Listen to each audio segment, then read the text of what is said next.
Every year, tens of thousands of people trek to Annapurna Base Camp. They follow well-worn trails, sleep in packed tea houses, and stand at a base camp on the south side of the mountain, a place that sees more footfall in a week than most Himalayan valleys see in a year. But there is another base camp. On the north side, quieter, wilder, older, the real base camp, the one where it all began. This is the North ABC Trek, also known as the Maurice Herzog Trail. And this video is its story. To understand this trek, you have to go back to 1950. To a time before Everest had been climbed. Before any human being had ever stood on top of a mountain above 8,000 meters. The French Alpine Club had received a rare permit from the Nepalese government, one of the first ever granted to foreign mountaineers.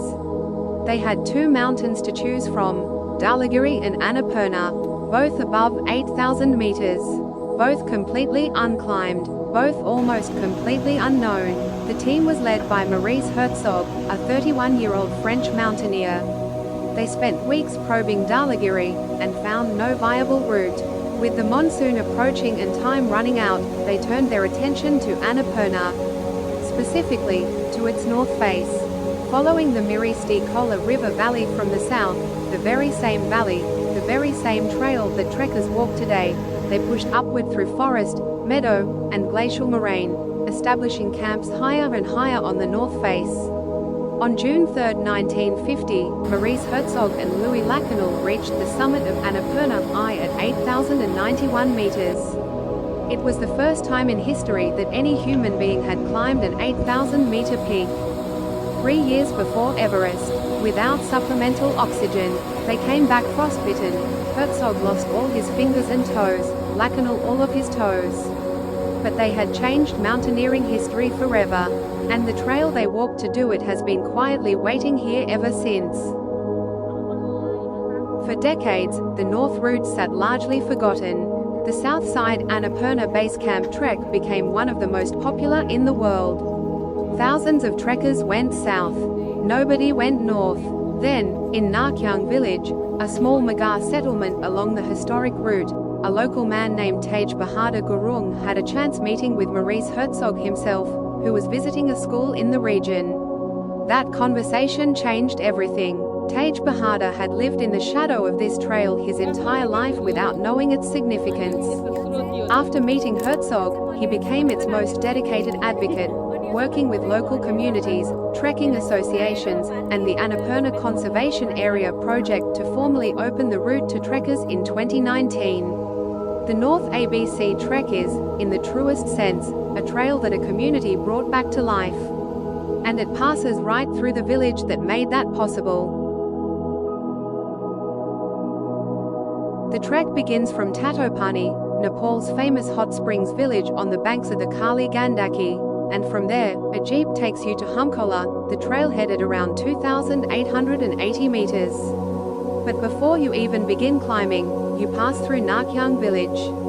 And I want to be deliberate about this recommendation. Do not walk past Narchyang without stopping. This is a traditional Magar and Gurung community, sitting on a ridge with extraordinary views of the surrounding hills and the first glimpses of Annapurna above. Stone houses, ancient watermills, prayer flags in the wind. A place that has been here for centuries, shaped entirely by the mountains around it. The people of Narchyang are the reason this trail exists as a trekking route today. Walking through it slowly, sitting with a cup of tea, asking questions, that is not a detour. That is part of the trek.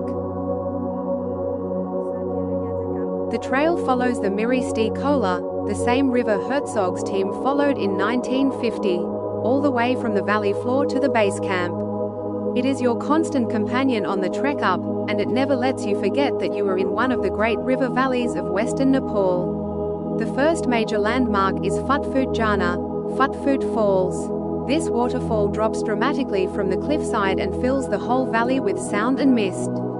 But look carefully at the rock face beside the fall. There is a formation there, a profile, half a face, brow and nose and jaw, carved by erosion into the stone. Nature's own artwork, hidden in plain sight. Most people walk straight past it.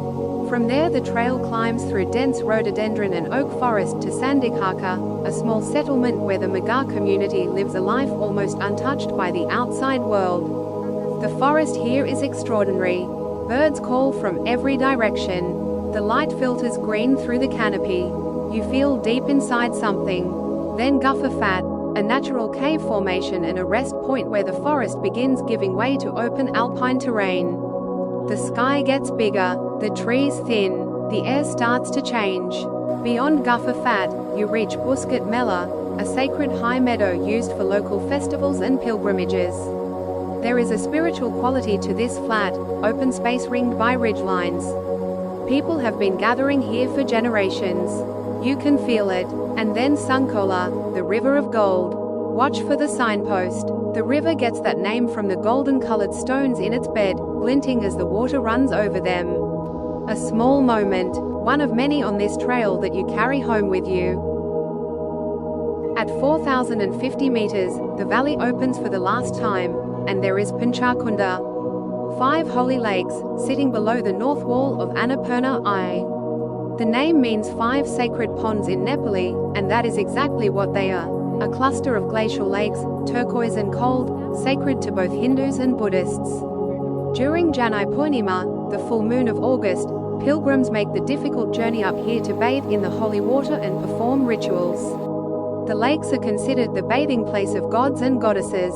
This is where you camp, right beside the water, at 4,050 meters, with Annapurna filling the sky above you. There are no tea houses here. No other trekkers, most likely.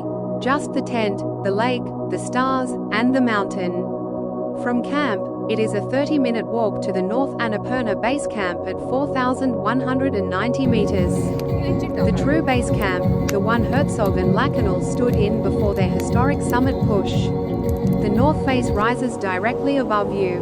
Annapurna I, Nilgiri, Tilacho Peak, Dulagiri in the distance. A 360-degree panorama of some of the highest mountains on Earth. This is not a view you share. On most days, you have it entirely to yourself. I want to be honest about what kind of trek this is. The south side Annapurna base camp receives hundreds of trekkers every single day during peak season. The North ABC sees perhaps comparatively less in an entire month. There are no tea houses above the lower villages. This is a camping trek. You carry your world with you or your team carries it for you. The trail is not well signed above 3,000 meters. A licensed guide is not just recommended, it might be essential. But in exchange for that rawness, for that lack of infrastructure, you get something that has become genuinely rare in Nepal's trekking world. You get solitude. You get the mountain as it actually is, unfiltered and undiluted. You get the same silence that Herzog's team walked through in 1950, when no one had ever been here before. The good part is the trek is getting the recognition, and had seen massive trekkers in 2025. Make sure you plan your trip wisely as the networks also fades as you climb higher. Herzog ended his book about the 1950 Annapurna expedition with a line that became one of the most famous in all of mountaineering literature. He wrote, "There are other Annapurnas in the lives of men." I think what he meant was that the mountain is not just a mountain. It is whatever you are reaching for, whatever requires everything you have, and gives back more than you imagined. The North ABC trek is not for everyone. It is remote. It is physical. It demands preparation. But for those who go, for those who walk the same valley that changed mountaineering history, who sleep beside a sacred lake at 4,000 meters, who stand at the real Annapurna base camp with no one else in sight, it gives back exactly that. More than you imagined.